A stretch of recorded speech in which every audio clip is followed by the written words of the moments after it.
Indeed, hello and a very good evening to you. Special thanks for joining us tonight. It is Thursday, the 6th day of February 2025. 1 minute past the top of the hour. You are just perfectly right in time for KUTV Primetime News on this day. Quite a lot lined up for you, wall-to-wall, back-to-back coverage coming up your way tonight. But first, let's get an intro.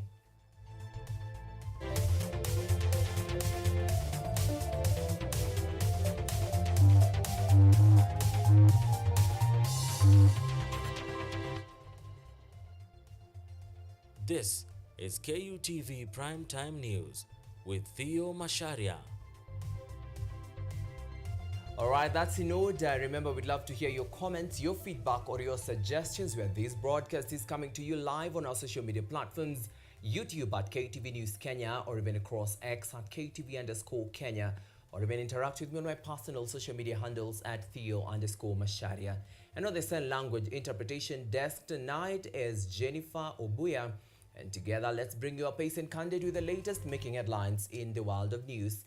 And we begin where Bomet County Governor Hilary Barchok was arrested this morning by detectives from the Ethics and Anti-Corruption Commission (EACC) at his residence in Bomet County. The arrest follows an ongoing investigation into allegations of embezzlement of county funds and conflict of interest. According to sources within the EACC, Governor Barchok is on the radar over involvement in fraudulent payments to companies allegedly linked to county officials. The total amount under scrutiny is estimated to be 1.5 billion Kenyan shillings, and the governor was taken to the EACC South Rift regional offices in Nakuru for questioning and is expected to be arraigned in court once investigations are complete. This development comes months after lawmakers from Bomet raised concerns over suspected financial mismanagement in the county.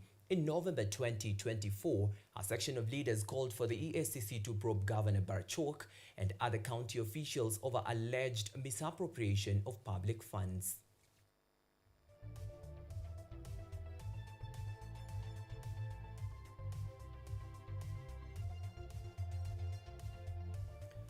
Right, and President William Ruto has yet again fired at his critics, stating that he understands the state of the nation better as a PhD holder. The president made these remarks in Garissa County during his development tour in the northeastern region of Kenya.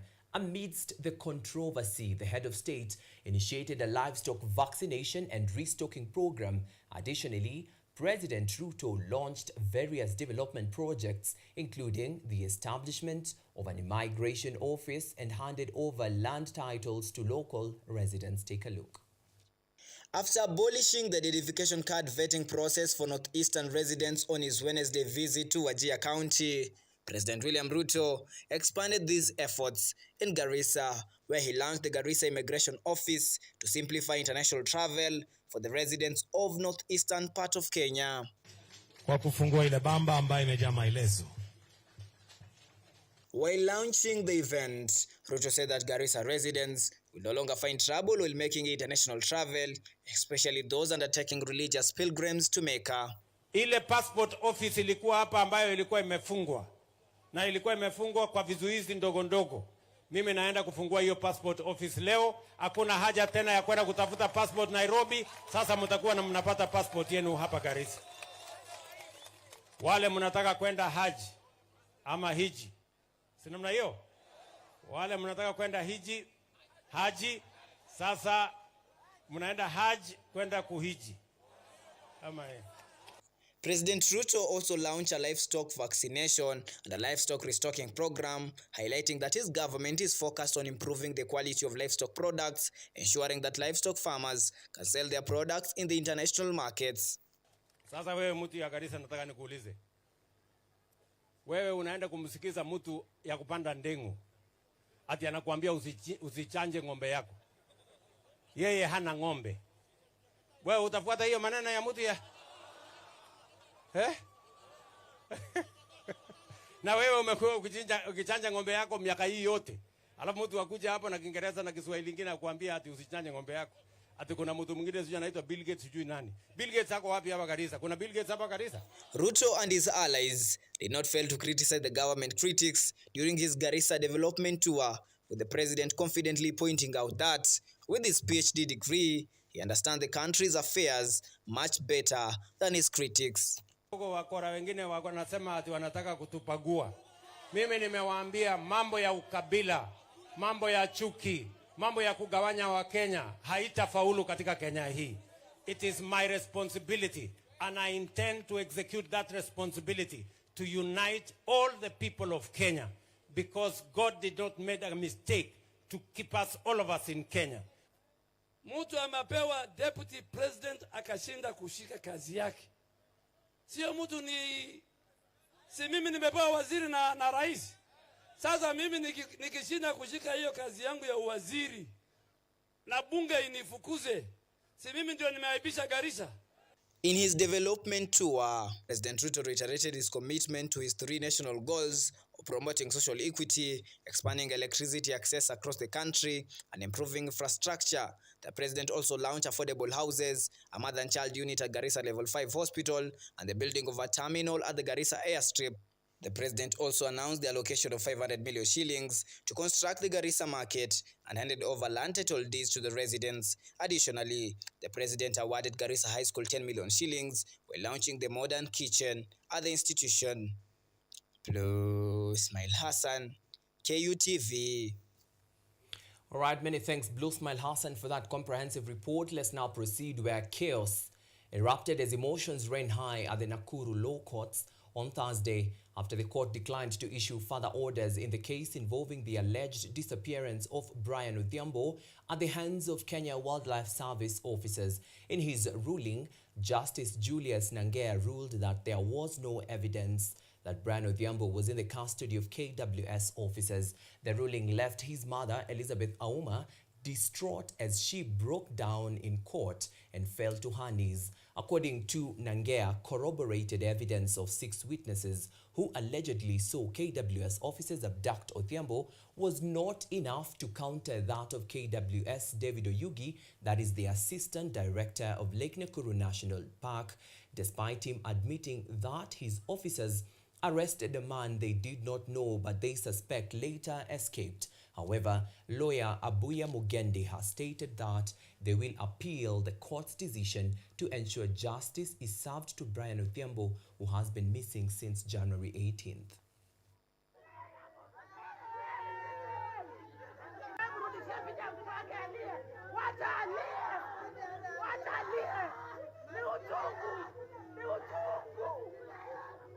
But we are going to move with the speed. In fact, from now on, after we are done here, moving with a team of lawyers, we are going to sit down and have our court papers ready.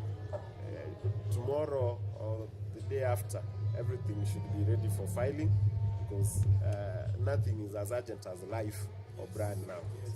We must actually know where Brian is, and if we do not know, we must have an explanation as to the whereabouts of Brian. Well, tunasema tu hivi, mimi nitapasui mata to the last point.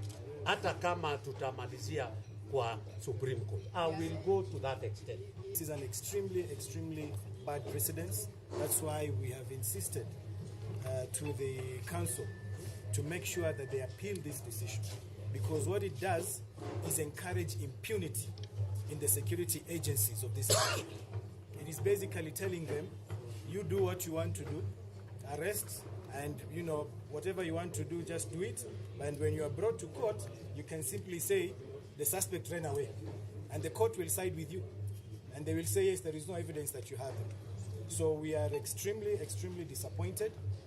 As I said, it's a grave miscarriage of justice. And the search for Brian continues. We are not giving up. Brayo lazima tumpate, dead or alive. All right, and shock has crippled Keriari Riamashire village in Manyata constituency, Embu, following the discovery of a 52-year-old man's body under mysterious circumstances. The body of Kenneth Mushangi Njiru was found dead on Thursday morning along a footpath facing down in a thicket with blood clots around his nostrils and mouth. Eyewitnesses confirmed that the sandals he was wearing were intact and that he was still holding a light bulb he had reportedly bought from a nearby shopping center before beginning his journey home about a kilometer away. A friend to the deceased narrated that he had left home the previous evening around 5 p.m. to socialize with friends, a routine he followed frequently. The villagers have ruled out an accidental death, citing visible head injuries that point to possible murder. Tulipokuja kushuhudia hasa tuliona kweli ameaga dunia, lakini chanjo cha kufanya yeye uhai wake uende mpaka sasa hatujafahamu. Nashangaa kwa hii kifo ya Ken, juni Fred yangu, tena tunakunywa pombe naye analefa, na sijawahi sikia ati amelefa akaanguka, anakunywa pombe anaenda mpaka nyumbani kwake, na pipi yake hata yeye anajua anakunywanga. Sasa ile kitu ilinishangaza kusikia ati kwa asubuhi Ken ameaga. Ameacha watoto, ameacha pipi, wanatafuta na pipi yake, na ni mkulima tena. Hata mimi nashangaa, na sasa ndio nauliza polisi tena wasaidie sisi kujua tu, huyo DCI atusaidie kujua hiyo Ken amekufa kwa njia gani, juu anaonekana amegongwa. Right, and the government is set to introduce incentives aimed at enhancing internship opportunities for university graduates. Principal Secretary for the State Department of University Education and Research, Dr. Beatrice Inyangala, announced today. Dr. Inyangala, who was speaking during the official opening of the annual Career Week at the University of Embu, emphasized that the initiative, designed to provide students with the skills and knowledge needed for the evolving job market, is a crucial step in addressing the gap between academic training and industry requirements. The PS further called on universities to align their training programs with industry needs, noting that employers are increasingly seeking graduates who possess problem-solving skills in addition to academic credentials. One of the key pillars of a strong education system between universities and industry players. Employers are no longer just looking for degrees. They are seeking graduates who bring critical thinking, adaptability, and innovation to their organizations. This means that as universities, we must be responsive to the dynamics of the world of work. And the Kenya Bureau of Standards, KEBS, and the Energy and Petroleum Regulatory Authority, EPRA, have affirmed that fuel sold in the country meets the highest quality standards, following concerns about certain petroleum products not being up to standards.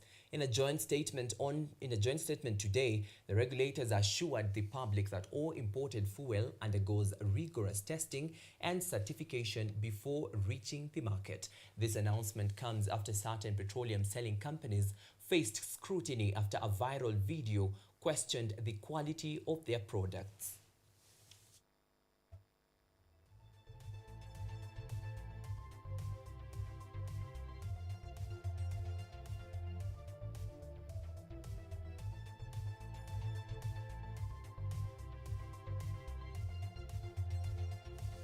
All right, 15 minutes past the top of the hour. Allow us to take our first short commercial break right here on KTV Primetime News on this Thursday. We see you on the other side with more top stories.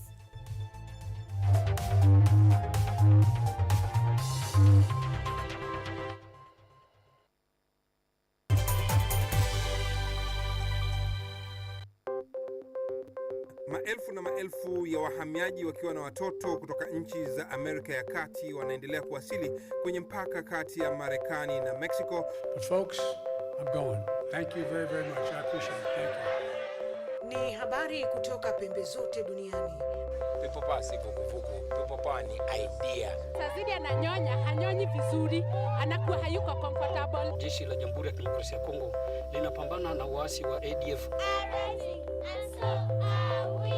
Kwa sasa wanatoa wito kwa mashirika, makampuni na vile vituo vya uchukuzi. Mambo mengi yatakwenda kama yalivyopangwa. Hapa ni kuna mmoja wa viongozi wa chama cha wavuvi katika eneo hili. Zaidi tunajaribu kuwapa chanjo ili ina boost ama inanyanyua kinga ya mwili, hiyo inaenda kupelekea kupambana na virusi. Ni Duniani Leo, Jumatatu mpaka Ijumaa, moja kwa moja kutoka VOA Swahili, Washington DC.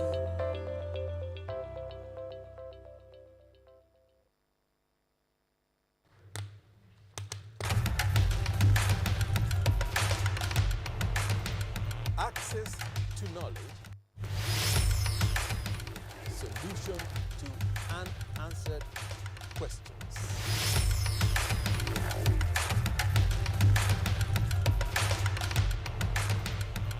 Guidelines to pursuing your rights and repossessing your property, intellectual or material. This and more only on Law Matters.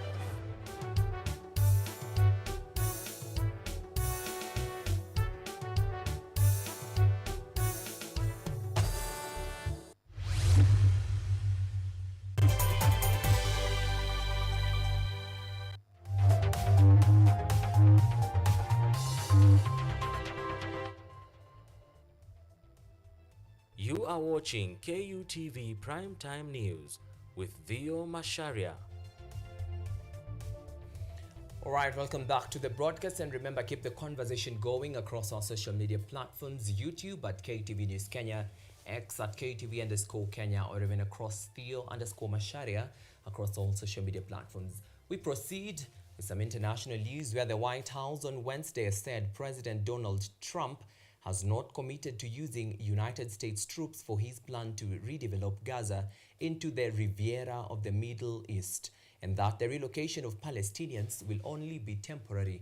The shift comes amid global backlash and the United Nations warning against any form of ethnic cleansing. More than 500,000 Palestinians, almost a quarter of the population, have crossed into northern Gaza. They're defiant in the face of President Donald Trump's announcement on Tuesday that the U.S. will take over the Palestinian enclave. Trump can dream on if he thinks he can displace or expel us. On Tuesday, Trump was asked if he would send American troops to seize Gaza. As far as Gaza is concerned, we'll do what is necessary. If it's necessary, we'll do that. We're going to take over that piece. White House Press Secretary Caroline Leavitt clarified his remarks Wednesday. That does not mean boots on the ground in Gaza. It does not mean American taxpayers will be funding this effort. It means Donald Trump, who is the best deal maker on the planet, is going to strike a deal with our partners in the region. But partners in the region condemn the idea, including Jordan and Egypt, the two neighboring countries Trump is pushing to accept Palestinians. Jordan's King Abdullah met Palestinian President Mahmoud Abbas in Amman Wednesday, the same day that top Palestinian officials met Egypt's foreign minister in Cairo. They stressed the need for a two-state solution. So did United Nations Secretary General Antonio Guterres. It is vital to stay true to the bedrock of international law. It is essential to avoid any form of ethnic cleansing. Saudi Arabia, the geopolitical and cultural leader of the Arab world, said on state TV that their support for Palestinian statehood is, quote, firm, steadfast, and unwavering. This firm position is not subject to negotiation or outbidding. The statement contradicts Trump's claim on Tuesday that the Saudis are not demanding a Palestinian homeland. Saudi Arabia is going to be very helpful, and they have been very helpful. They want peace in the Middle East. The Saudis had been negotiating with the Biden administration to recognize Israel in exchange for a security and energy pact. But talks were halted by Hamas' October 7, 2023 attack and Israel's counteroffensive. A deal with the Saudis would have expanded the Trump-brokered 2020 Abraham Accords that normalized ties between Israel and Arab countries. Riyadh will be more cautious, at least for now. Mohammed bin Salman at the moment doesn't see any kind of immediate benefit for him to go ahead with President Trump's plan, which is, by the way, outrageous, and the whole world seems to be against it. That includes adversaries such as China and Russia, and allies including Germany, France, and Britain. They must be allowed home. They must be allowed to rebuild, and we should be with them in that rebuild on the way to a two-state solution. The White House now says Trump's plan is to only temporarily relocate Palestinians. It's not a livable place for any human being. And I think it's actually quite evil to suggest that people should live in such dire conditions. Levitt said Trump will speak with regional leaders in the coming days. Meanwhile, demonstrators gathered in cities across the U.S. to protest Trump's early actions, including on Gaza. Patsuda Kuswara, Viewing News, Washington. And a Kenyan company is using the age-old art of glass blowing to recycle waste into sculptures, goblets, beads, and more. Here is that report by Juma Majanga. At Kitengela Hot Glass on the edge of Nairobi National Park, James Gashuki and other artisans are busy recycling glass waste into these colorful products using the traditional art of glass blowing. We have wine glasses, we have tumblers, we have assorted vases, we have jugs, we have sculptures also. And for custom items, we have dolls, which we use in making the furnitures and the panels. Glass constitutes 2% of the country's waste, according to Kenya's National Environment Management Authority. Kitengela Hot Glass owner Anselm Cruz says the company recycles about half a ton of glass per day and more than 4,200 tons since it was founded over 3 decades ago. Our mission was to place glass on the craft map of Kenya, and now we're working on doing that further afield.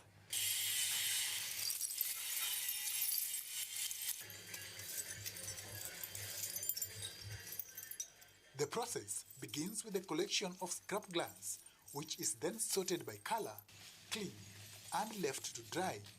The dried glass is fed into a furnace and left to melt overnight at nearly 1,200 degrees Celsius. In the morning we have a big bath of molten glass that's like a bowl of soup, and from that we will gather and pull out the glass that we need, and the same honey principle. If you stick a spoon into honey and turn it and it pulls out a bit of honey, that's exactly what we're doing with the glass, except hotter and bigger. Then when you have that lump of stuff on the end of your blowpipe, that's when you start shaping and tooling and pulling and controlling it into whatever the object is that you want to make. The results are these glittering glass products that attract local and international clients. South African-based Kenyan sculptor Stanislaw Trebinski has exhibited in the United States and elsewhere. He worked with Kitengela artisans on pieces for a new exhibition. I mean, I think it allows people access to a very high-end product at a very affordable price. I mean, if you understand what goes into it. I certainly have benefited greatly from it. And Kitengela Hot Glass says the environment benefits as they turn waste into something beautiful. Juma Majanga, VOA News, Kajiado, Kenya.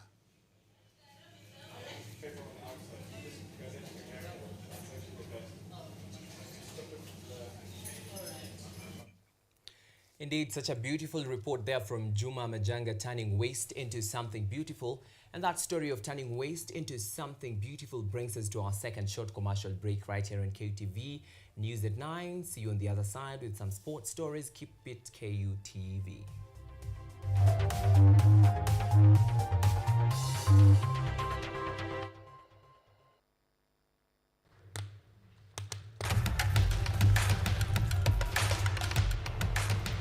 Access to knowledge,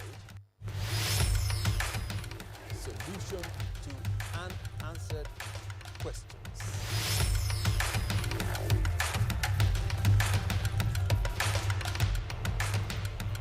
Guidelines to pursuing your rights and repossessing your property, intellectual or material. This and more only on Law Matters.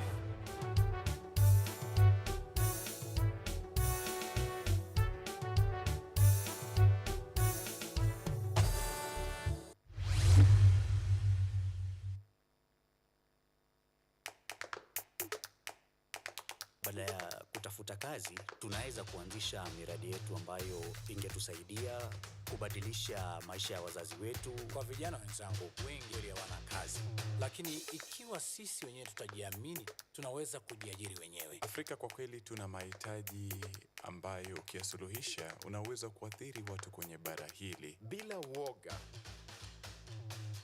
watu huwa na uzalishaji zaidi, wanajawa na ujasiri, wanakuwa wabunifu na wanakuwa wenye maarifa. Niliamua kuacha kazi. Hata kama sitafanikiwa, nitakuwa nimejaribu, nitakuwa najua haiwezekani.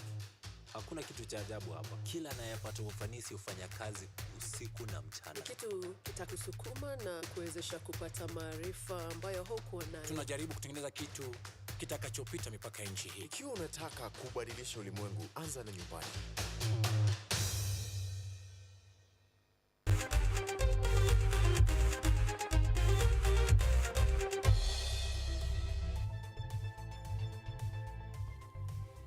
All right, welcome back. Time for us now to get sporty, and where the second leg of the KCB East Africa Golf Tour will take place at Mombasa Sports Club on Saturday, with 100 golfers competing in the eagerly anticipated event.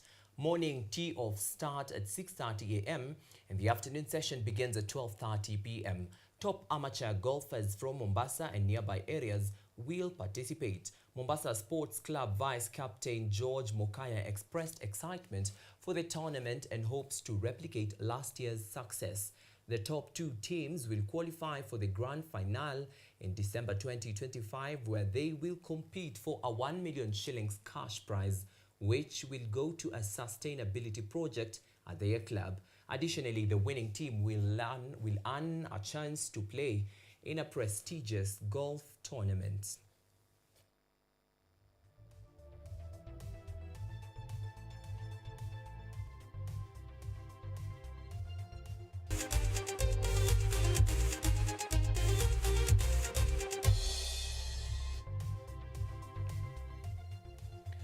Indeed, and that is it from us tonight. Many thanks for keeping us company for the last 30 minutes or so. Allow me to say a very big thank you to some of us watching this broadcast on our YouTube platform. Many thanks, Brian Okech Amwai, watching this broadcast on YouTube, and also Gabriel Njehia watching this broadcast on YouTube. And to you, our dear viewer who has tuned in on air and even online across X, many thanks for keeping us company for the past 30 minutes. I hope you are adequately informed. We do this again next week, same time, same place. My name is Theo Macharia, and on the sign language interpretation desk was Ogole. Until next week, good night, God bless, keep safe, see you then.